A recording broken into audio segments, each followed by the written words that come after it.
Welcome to Detective Tales, where mysteries unfold and every detail matters.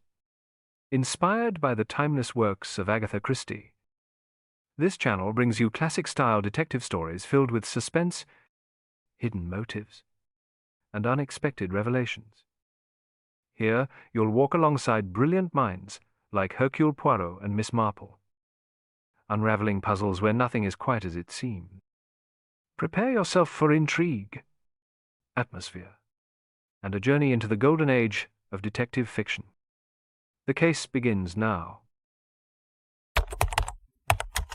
Chapter 1. A Quiet Arrival. St. Mary Mead was unusually still that autumn morning, the rising sun painting the neat hedgerows in muted gold.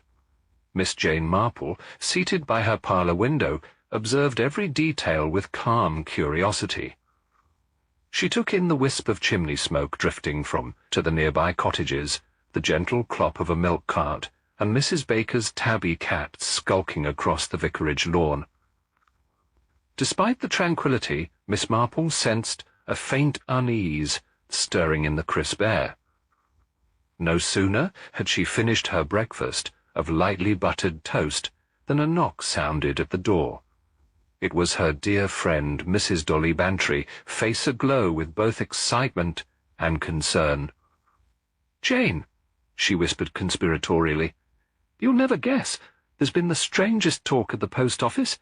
Something about peculiar comings and goings at Maplewood Inn, just outside the village." Miss Marple smiled politely, setting aside her knitting. "Indeed," she murmured, eyes bright with interest. Word had reached the villagers that Maplewood Inn, an old coaching house now converted into a modest hotel, was hosting an unusual collection of guests. Mrs. Bantry, eager for a diversion from her otherwise humdrum day, proposed they enjoy afternoon tea there.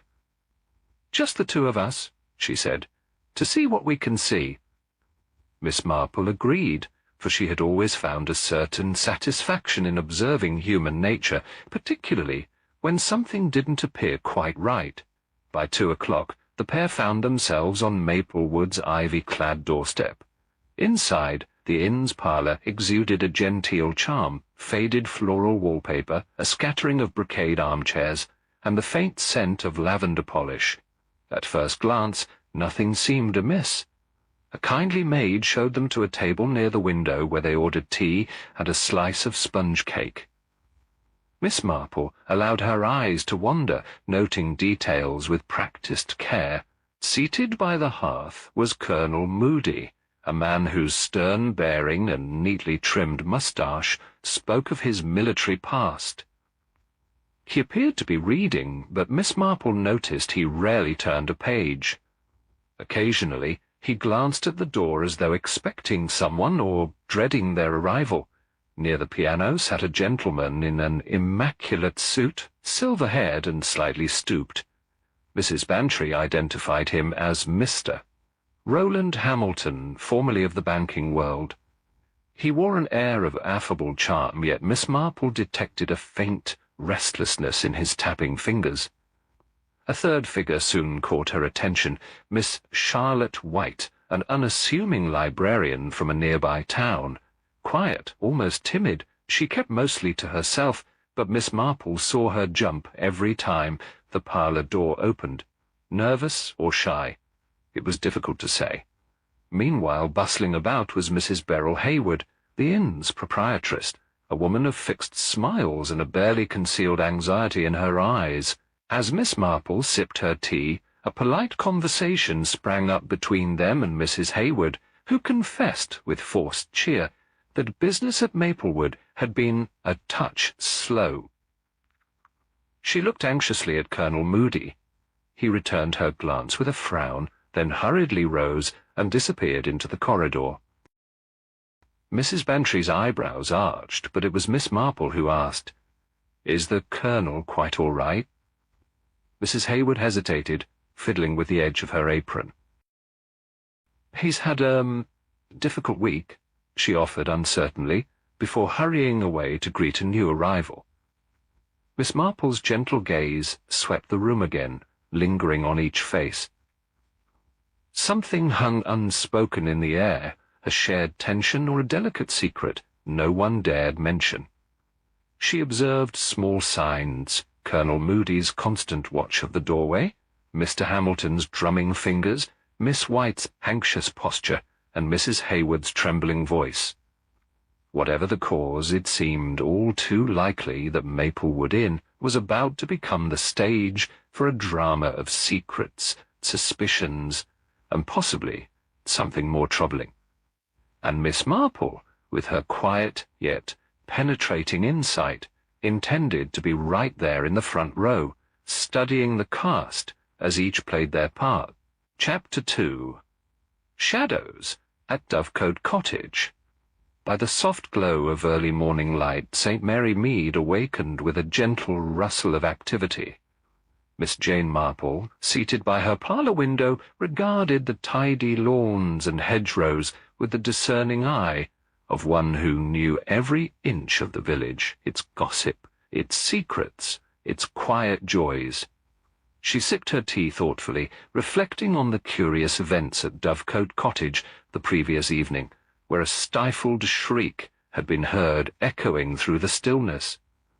No one seemed certain where it came from or who had uttered it, but in St. Mary Mead such mysteries never remained unsolved for long. Determined to discover if anything truly sinister had occurred, Miss Marple ventured out into the lane. She soon encountered Mrs. Dolly Bantry, a dear friend and noted enthusiast of anything slightly scandalous. Mrs. Bantry's eyes gleamed with excitement. "My dear Jane," she exclaimed, "people are saying that poor Miss Lavinia Brent was seen running from her own house in a dreadful state. She claims she was startled by a prowler. You can imagine how this talk is setting tongues wagging." "I see," murmured Miss Marple, her placid tone belying the quick calculations of her mind. Miss Lavinia was by nature a timid soul, always flinching at sudden noises. Yet she was no fantasist. Something genuine must have frightened her. "Yes," Miss Marple continued softly, "I must have a little chat with her, if only to soothe her nerves." Their path soon crossed with that of the ever-watchful Miss Hartnell, who was brimming with a fresh bit of gossip. "Good morning, Miss Marple, Mrs. Bantry," she said, feigning casualness. "You'll never guess. Dr. Haydock was summoned to Dovecote Cottage at dawn. Apparently, Miss Brent was in such a state that she nearly fainted twice." After exchanging a few sympathetic remarks, Miss Marple pressed on alone, weaving her way through the rose-hedged gardens until she reached the low stone wall surrounding Dovecote Cottage. She was struck by how ordinary everything looked: neat flower beds, a polished knocker, and pale curtains drawn neatly aside. Only the drawn expression on Miss Brent's face, glimpsed at the window, hinted at the unrest within. Upon entering, Miss Marple found Miss Brent perched on the edge of an armchair, clutching a handkerchief as though it were a lifeline. The poor woman's voice trembled. "Oh, Miss Marple," she whispered, "I was certain I heard footsteps in the garden last night. Then I heard that awful cry. I raced to the window, and I could have sworn I saw a figure slipping into the shadows." Miss Marple laid a comforting hand on hers. There, my dear," she soothed. "Dr. Haydock has seen to you, I hope. Rest is the best remedy for shock." Yet, even as she spoke, Miss Marple's gaze swept the cottage interior. Her eyes lingered on a tea-tray with 2 cups, both bearing faint lipstick stains. Miss Brent lived alone. Had she entertained a visitor prior to this frightful event? Their conversation was interrupted by a light knock, and in stepped Inspector Slack, looking rather stiff and officious. He inquired briskly about any sign of forced entry. Miss Brent shook her head. "Nothing's missing, Inspector. Only my peace of mind," she said, her voice tremulous. Miss Marple observed a curious flicker of relief pass across Miss Brent's features, at odds with her outward nervousness. There was more to this situation, Miss Marple felt certain. than a mere fright in the dark. Perhaps a visitor had upset Miss Brent. Perhaps something was said, something unsettling enough to linger in her mind and echo as that midnight cry. Bidding Miss Brent farewell, Miss Marple stepped back out into the tidy lane. Behind the calm facade of St. Mary Mead, she was sure a secret stirred, ready to reveal itself under her gentle but penetrating scrutiny. And as she walked home, the spectre of those unseen footsteps followed, a silent reminder that danger often lurked, even amid the village's most tranquil gardens. Chapter 3. Quiet Suspicions. The morning sun streamed softly through the lace curtains of Miss Marple's cosy drawing-room, illuminating the delicate patterns upon the wallpaper. She smiled as she rose from her chair, recalling the events at Dovecote Cottage. Though no new alarm had disturbed the village overnight, Miss Marple sensed something simmering beneath St. Mary Mead's placid surface. She decided upon a short walk to the High Street. Passing the church, she spied the Reverend Leonard Clement straightening the flower arrangements by the gate. He greeted her with a gentle smile.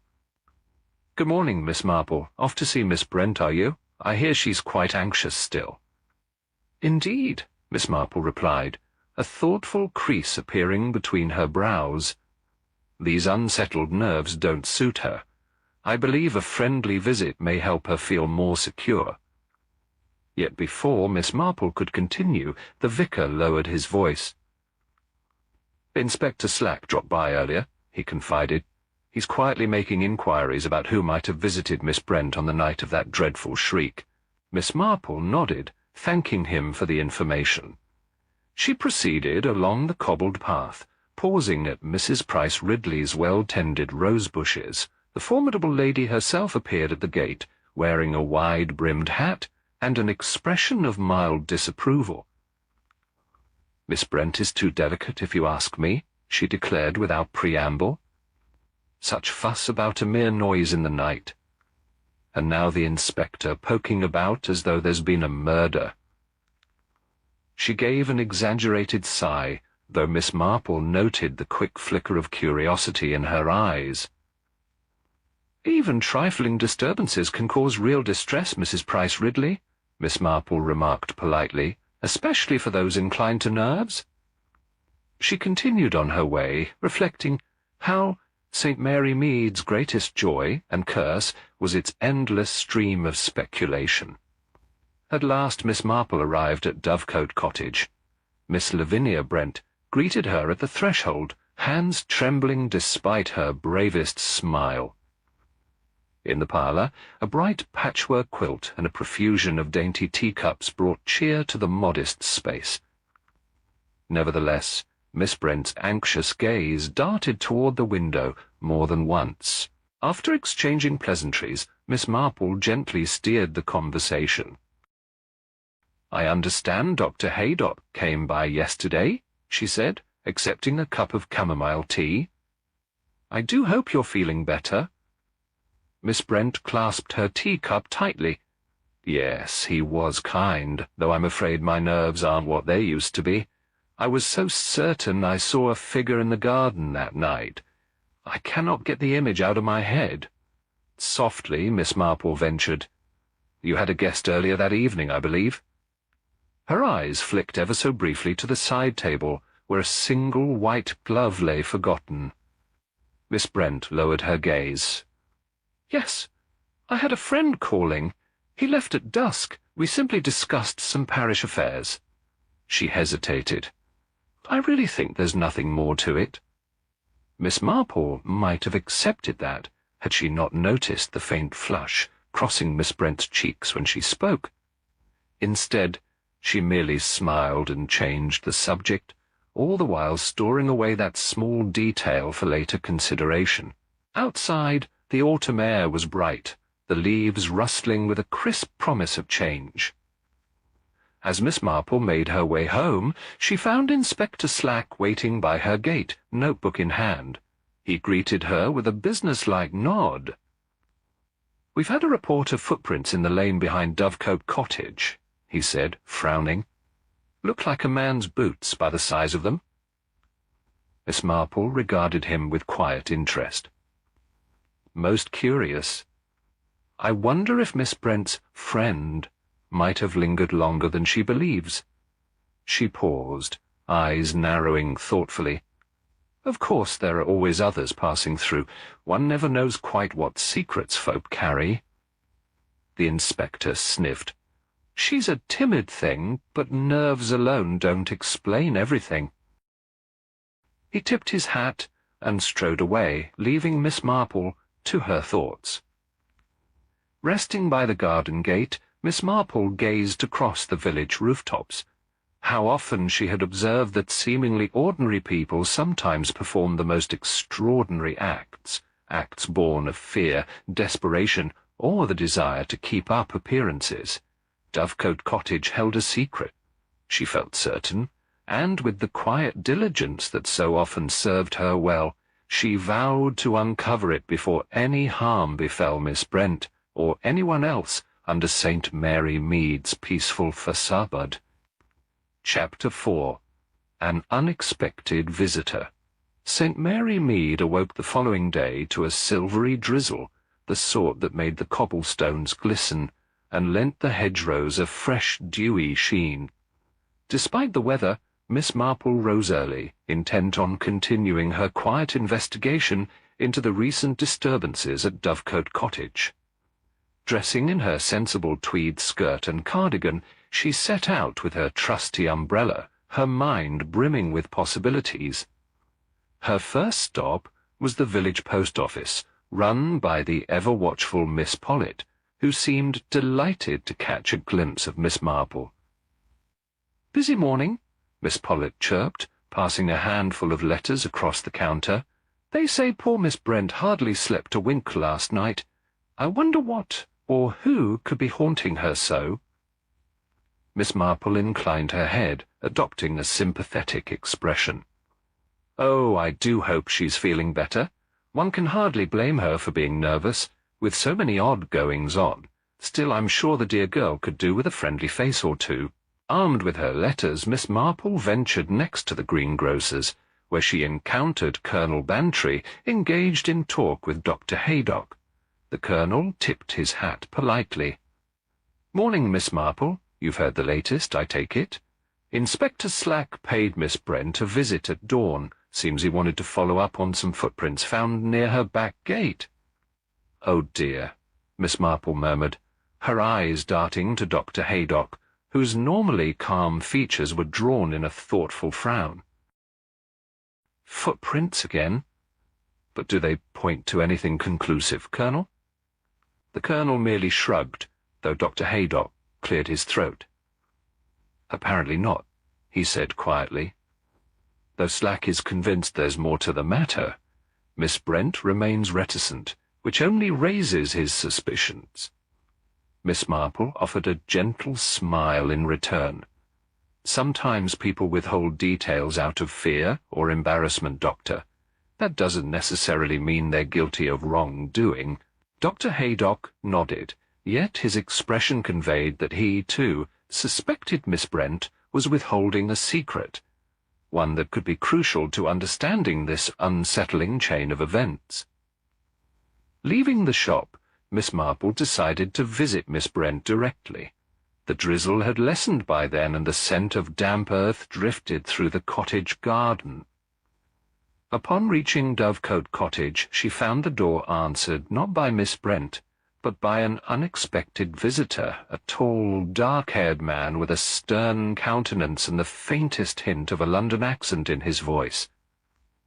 "Oh, I'm sorry," he stammered, his gaze briefly flicking to Miss Marple's inquisitive eyes. "I was just leaving." "Indeed," Miss Marple replied mildly, stepping aside so he could pass. As he slipped past, she noticed the cuff of his overcoat was slightly muddied, as if he had been tramping through wet grass. The man offered a hurried nod and disappeared down the garden path. When Miss Marple stepped inside, she found Miss Brent seated in the parlour, her cheeks flushed. she looked distinctly agitated. "Miss Marple," she exclaimed, forcing a smile. "How very kind of you to drop by. I was just speaking with an acquaintance." A gentle tilt of Miss Marple's head betrayed her curiosity. "I must confess I'm not familiar with him, my dear. A friend from outside the village." A slight tremor ran through Miss Brent's hands as she clasped them in her lap. "Something like that," she whispered. Her manner suggested she was not inclined to elaborate. Sensing Miss Brent's unease, Miss Marple took the seat nearest the window, affording her a discreet view of the garden. The drizzle had returned, forming little pools across the lawn. As she and Miss Brent exchanged idle chat about the weather and the new rose varieties, Miss Marple's keen gaze noted small details. A half-packed valise in the corner, a recent tear stain on Miss Brent's embroidered tablecloth. Each sign hinted at underlying tension. Presently, Miss Brent apologized for her distracted air, explaining she had errands to run in the village. Politely, Miss Marple said her goodbyes, promising to call again soon. Stepping back out into the damp lane, she found her mind brimming with questions. Who was the mysterious stranger, and why had he visited so early in the day? Could he be the man Miss Brent had seen prowling outside, or had he come to offer her some form of assistance? With each new puzzle, Miss Marple's conviction deepened that something more than idle fancy haunted Dovecote Cottage. Standing beneath her umbrella, she gazed at the shuttered windows, reflecting that in St. Marymead, secrets seldom remained hidden for long, especially once Miss Jane Marple set her gentle but penetrating mind to solving them. Chapter 5. Rumours and Revelations. A soft haze lay over St. Marymead the next morning, giving the village an almost ethereal glow. Dew glistened on every leaf, and a faint mist clung to the church spire. Miss Marple, always an early riser, took her customary stroll after breakfast, greeting neighbours as she went. Though the dawn chorus of birds sounded as sweet as ever, there was an undercurrent of tension in the air, an expectation that something was about to happen. Her first call was at the vicarage, where the Reverend Leonard Clement met her in the drive, boots muddied from tending his flower beds. "Ah, Miss Marple," he said, his voice harbouring a trace of excitement. "Have you heard? Our new visitor, the mysterious fellow seen at Dovecote Cottage, was spotted at the King's Arms last night. Indeed, the King's Arms was the only public house in St. Marymead, and visitors there rarely went unnoticed." Miss Marple thanked him for the information, marvelling at how quickly gossip spread. Yet she made her way to the church gardens as she had planned, to deliver a small posy for the altar. While adjusting the flowers in a vase, she observed the Reverend's wife, Griselda, engaged in urgent whispers with Mrs. Bantry. Their faces bore expressions of concern and intrigue. Miss Marple couldn't help but wonder if they were discussing the same stranger. Next, she crossed the lane to see how Miss Lavinia Brent fared. Dovecote Cottage looked oddly forlorn, shutters still drawn at an hour when most villagers were already about their tasks. Miss Marple knocked gently and was surprised to find the door opened by the very gentleman she had glimpsed the previous day. This time he appeared calmer, though a faint cloud of worry still seemed to hover about him. "Oh," he said, recognizing her instantly. "Miss Brent has stepped out for a moment. She asked me to remain here in her absence." His tone was carefully polite, though his posture radiated discomfort. Miss Marple's eyes swept the small entryway with practised thoroughness, noticing a broken vase carefully wrapped in newspaper by the hall table. "I hope all is well, Mr. " She let the question hang, an invitation for him to supply his name. He hesitated, just a fraction of a second. "Squires?" he replied, offering a tight-lipped smile. "Raymond Squires, I'm an old friend." There was a trace of uncertainty in his voice which Miss Marple noted. "I see," she said gently. "I do hope Miss Brent is feeling better. Dovecote Cottage has been a place of worry these last days." Before he could reply, she added, "If you'll be so good as to inform her that I called, I would be most obliged." With that, Miss Marple stepped back into the lane, suspecting that Raymond Squires might not be entirely straightforward about his relationship with Miss Brent. Had they quarrelled, or was Miss Brent struggling with a problem, financial perhaps, that necessitated a secret arrangement? Determined to glean more, Miss Marple took the path behind Dovecote Cottage, where she had heard footprints had been found. It meandered through a hedge and opened onto a small clearing. Here Miss Marple crouched carefully, noting the soft earth. She discovered faint impressions in the ground, large footprints pressed deep, suggesting a heavier man than Mr. Squires, and some smaller ones, no doubt Miss Brent's. Yet there was another set, too, lighter than the first, but unmistakably not made by a dainty shoe. Could they belong to a second visitor? Her musings were interrupted by the sound of a snapping twig. Looking up, she saw Inspector Slack standing a few yards away, his notebook tucked under one arm. He regarded her with a mixture of respect and exasperation. "Miss Marple," he said briskly, "I might have known I'd find you here. You've a nose for trouble, no mistake." Smiling pleasantly, Miss Marple rose. "Just observing, Inspector. Sometimes one notices more in the hush of a country lane than in a bustling parlour." Slack eyed her suspiciously. "Let me remind you, this is official business. There have been concerns about Miss Brent's welfare, and that chap Squires, something about him doesn't quite add up." "Indeed," Miss Marple replied, her expression calm. "Do keep me informed if you learn anything new, Inspector. I'm sure we both have Miss Brent's best interests at heart." With a curt nod, Slack walked on, leaving Miss Marple alone with her thoughts. She turned back toward the village, the soft hush of the clearing giving way to the distant hum of midday life. And as she stepped carefully over the footprints, Miss Marple's mind filled with questions. Who else had been lurking behind the cottage? What secrets was Miss Brent concealing, and how did Raymond Squires fit into the puzzle? In the gentle sunshine of St. Mary Mead, the shadows of suspicion grew ever longer, yet Miss Marple, with her quiet persistence, felt surer than ever that the truth would soon emerge. Chapter 6. A Shimmer of Doubt. Light rain drummed quietly on the windows of Miss Marple's neat little parlour the next morning, lending the room a cosy warmth. Undeterred by the dampness, she donned her waterproof cape and set out toward the High Street, her mind fixed upon the various pieces of the puzzle surrounding Miss Lavinia Brent. Somewhere amid the footprints, the broken vase, and the mysterious Raymond Squires lay a truth that Miss Marple felt was tantalizingly close.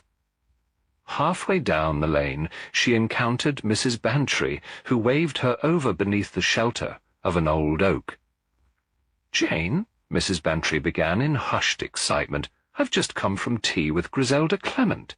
She mentioned something rather peculiar. Apparently Miss Brent has been spotted taking solitary walks quite late in the evening through that overgrown footpath near the abandoned mill. It seems most unusual for a timid woman like her." Miss Marple raised her eyebrows in mild surprise. "How curious," she replied, tucking the information away. "I can't imagine Miss Brent choosing such a lonely route unless she had pressing reasons. I do hope she isn't putting herself in danger." The two women parted ways, and Miss Marple made for the post office. Within its snug confines, Miss Pollitt, ever the gossip, greeted her with eager chatter. "We've had a telegram this morning, addressed to Miss Brent," she whispered, confidentially. The sender's name was smudged, but it looked like it began with S. Might it be from that Mr. Squire's odd business, I say?" Miss Marple accepted her own post and thanked Miss Pollet, reflecting how a telegram might signify urgency. If it were indeed from Mr. Squires, perhaps it held a clue to the nature of his relationship with Miss Brent. Yet she knew better than to pry directly. Knowledge gleaned second-hand often proved more revealing than a forced explanation. A short while later, Miss Marple braved the persistent drizzle to call upon Miss Brent. The windows of Dovecote Cottage glowed with lamplight, though the curtains were drawn tightly. Miss Marple rapped gently on the door. After a moment, it opened to reveal Miss Brent, pale and drawn. A slight tremor in her voice betrayed her inner turmoil. "Miss Marple," she said, forcing a smile. "How kind of you to come. I've been feeling a trifle under the weather." Seated in the parlour, Miss Marple noted that the broken vase was still nowhere to be seen, and the half-packed valise she had glimpsed earlier had vanished from sight. A faint musty smell clung to the air, as though Miss Brent had neglected her usual housekeeping routine. "My dear," Miss Marple said softly, "I couldn't help noticing you seemed distressed last time I visited. Are you quite certain there's no trouble weighing on your mind?" Miss Brent hesitated, her eyes flicking anxiously to the window. "I'm sure it's nothing," she murmured, pressing her hands together. "Everyone seems so concerned about me, but I'm afraid I haven't much to offer by way of an explanation." Before Miss Marple could press further, there came a sudden knock at the door. Startled, Miss Brent hurried to answer it. This time Inspector Slack stood on the threshold, rain dripping from his hat. With his usual briskness, he announced that he was following up on reports of unusual comings and goings at the cottage. Miss Brent stiffened, while Miss Marple discreetly observed every shift in her expression. "I've had word," Slack began, "that someone was seen lurking around here after dark. I'd like to know, Miss Brent, if you've noticed anyone unwelcome." Miss Brent swallowed hard. "No, no one," she stammered. Yet a subtle tension in her posture suggested otherwise. She clutched the doorknob so tightly that her knuckles whitened. With a small, polite cough, Miss Marple excused herself, sensing that Inspector Slack's interrogation might be more direct if she were absent. As she stepped out into the rain-soaked garden, she glanced back at the parlour window. Chapter 7.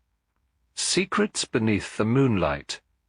A pale half-moon hung low over St. Mary Mead that evening, casting long, wavering shadows across the lanes.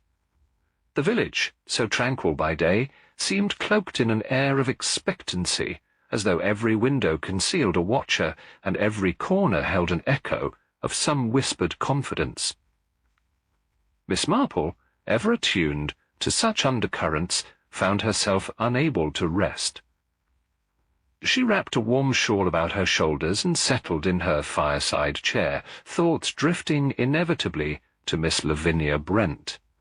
Earlier that day, Miss Marple had spied the timid young woman hurrying along the edge of the churchyard, her expression pale and drawn. Miss Brent had clutched her handbag tightly, as if fearful of losing something precious. Had it been merely her nerves, or was she truly guarding a secret? Miss Marple recalled how Inspector Slack had pressed her for answers, and how the mysterious Mr. Raymond Squires had arrived and departed under such tense circumstances. Each time she turned the puzzle over in her mind, new questions arose. Desiring fresh insight, Miss Marple stepped onto her porch and paused, listening to the subdued hush of the village night. In the distance, a dog barked once, and then fell silent. Down the lane, a single light burned in the vicarage window. Perhaps the Reverend and Griselda Clement lingered over late-night reading. Yet Miss Marple's focus lay elsewhere.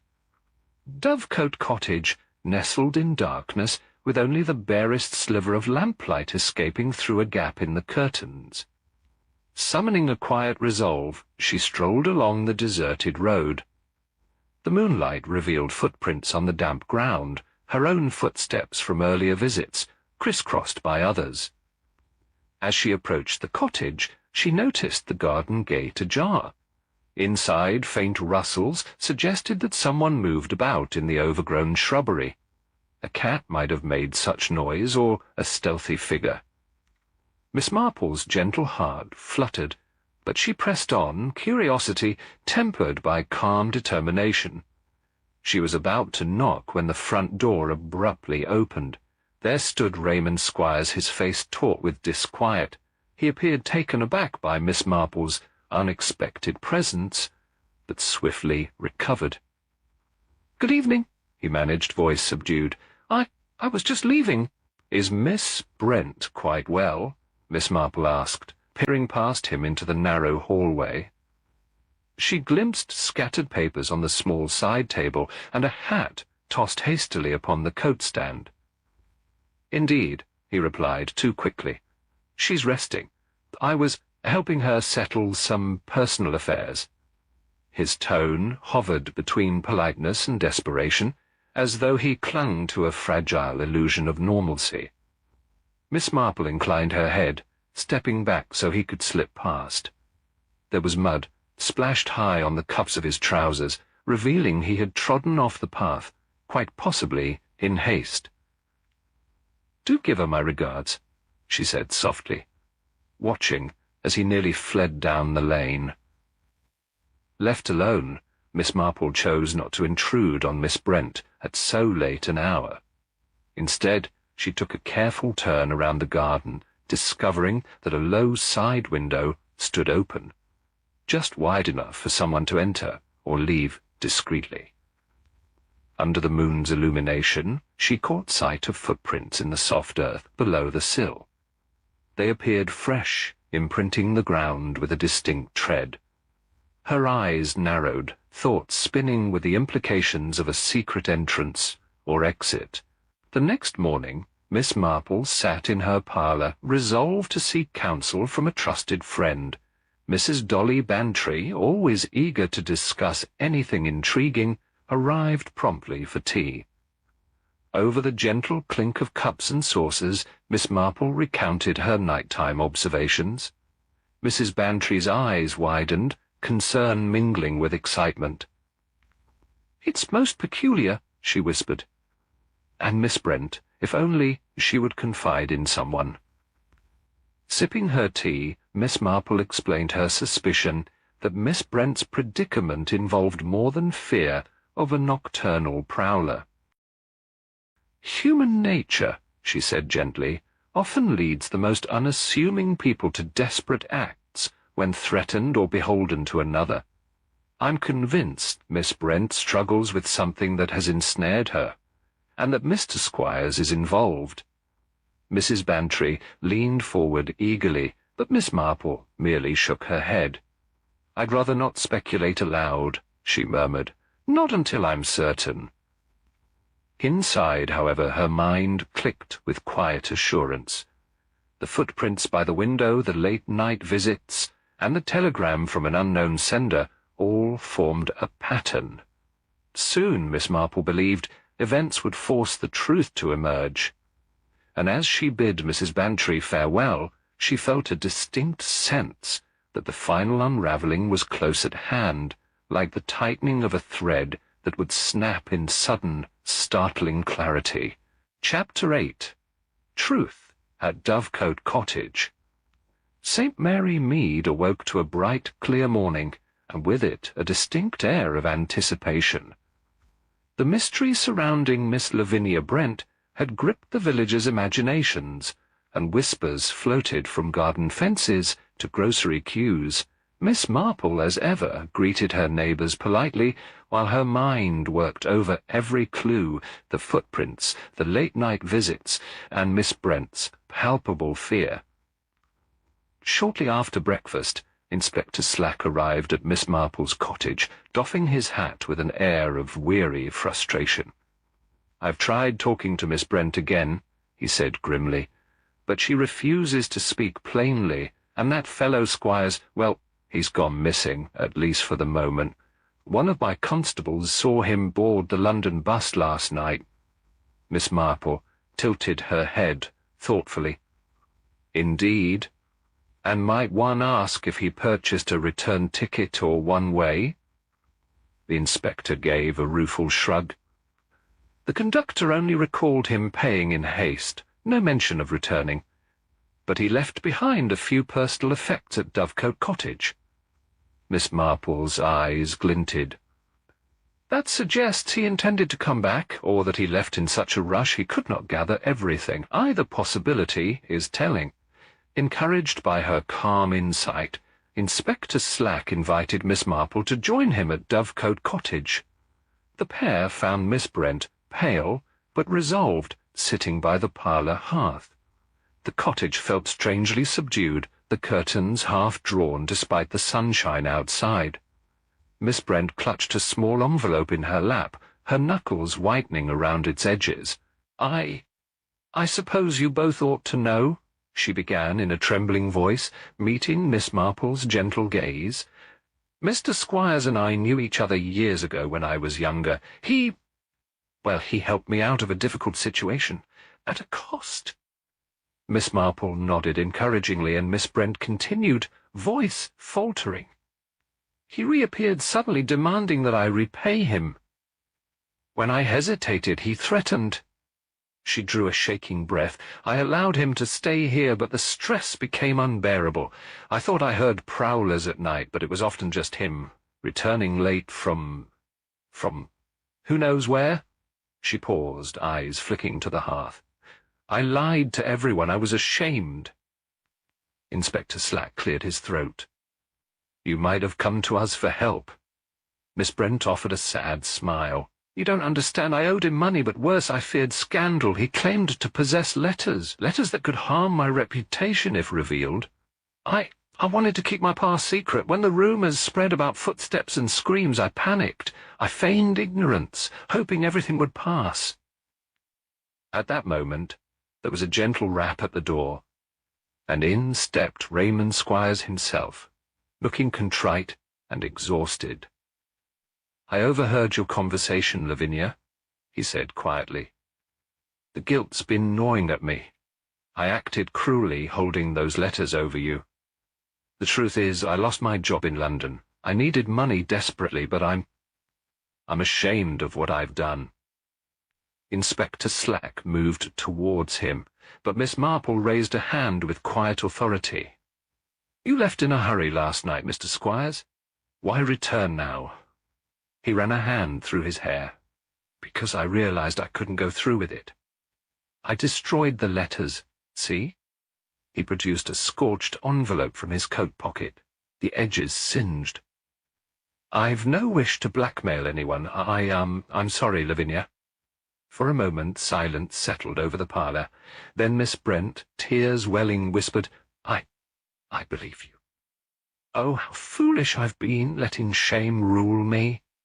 Inspector Slack, though still wary, sensed the drama had run its course. There would be consequences, likely a fine, some legal matters to address, but the threat to Miss Brent's peace of mind was over. Outside, Miss Marple stepped into the brightness of day, pausing under the rose arch. Inspector Slack offered a gruff nod of appreciation. "You had it figured out all along, didn't you?" "Not entirely," she demurred, "but human nature so often repeats itself. Fear, desperation, and secrecy can lead people to do most unfortunate things." Her voice grew gentle. Poor Miss Brent was trapped by her own sense of shame, and Mr. Squires by his desperation. Once one understands that, the rest follows. With the mystery at Dovecote Cottage resolved, St. Mary Mead's tranquil air returned, though for Miss Marple it was simply another reminder that beneath the veneer of village life, passions and regrets still brewed. And as she made her way home, she silently thanked her years of quiet observation for guiding her to the truth once more.